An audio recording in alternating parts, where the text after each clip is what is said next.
Hi, welcome back our channel. இன்றைக்கி என்ன ரெசிபின்னா crispy corn எப்படி செய்கிறதுன்னு பார்க்கலாம். பேனில் தண்ணி ஊற்றிட்டு ஒரு ஸ்பூன் சால்ட்டு போட்டுக்கோங்க. தண்ணி நல்லா பாயில் ஆகிற ஸ்டேஜில் தான் வந்து கார்ன் ஆட் பண்ணணும்.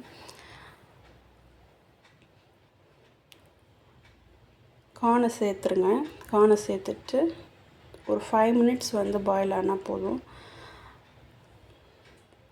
இப்போ கார்னை வந்து செப்ரேட்டாக எடுத்து வச்சுட்டு அதில் வந்து வாட்டர் வந்து நல்லா ஸ்டெயின் ஆகணும். இப்போ வந்து கார்னை வந்து டீப் ஃப்ரை பண்ணுறோம். ஸோ வந்து இதில் வந்து அரிசி மாவு 2 ஸ்பூன், மைதா மாவு 2 ஸ்பூன், கார்ன்ஃப்ளவர் 4 ஸ்பூன், உப்பு வந்து எவ்வளோ வேணுமோ அதுக்கேற்ற மாதிரி போட்டு நல்லா வந்து கார்னோட நல்லா பெசரி விடுங்க. நல்லா மிக்ஸ் ஆகணும். இந்த அரிசி மாவு இந்த எல்லா மாவும் வந்து கார்னில் வந்து கோட்டாக இருக்கணும். இல்லை கோட்டாவில் செப்ரேட்டாக இருக்குன்னா ஒரு 1/4 டம்ளர் வாட்டர் வந்து ஆட் பண்ணி மிக்ஸ் பண்ணிக்கோங்க.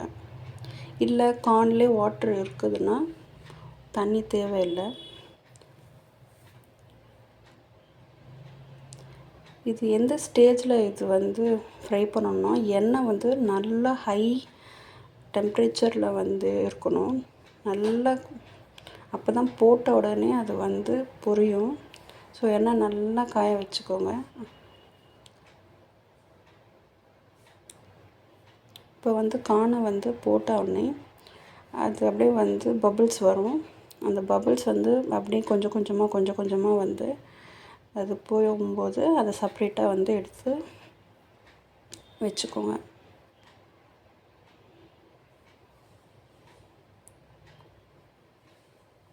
ஓகே, இப்போ வந்து நம்ம ஃப்ரை பண்ணி எடுத்துட்டோம்.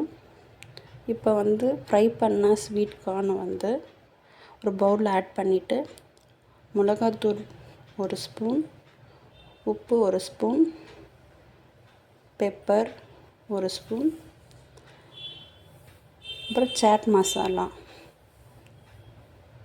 1 ஸ்பூன், இது 4த்தையும் வந்து இந்த ஃப்ரை பண்ண கார்னோட மிக்ஸ் பண்ணணும். ஃபைனலாக வந்து ஆனியனை வந்து சாப் பண்ணி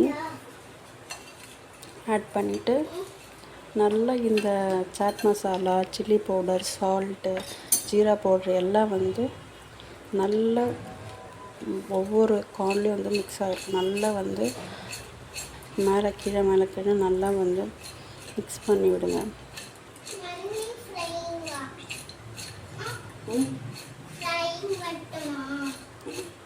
இப்போ மிக்ஸ் பண்ணியாச்சு.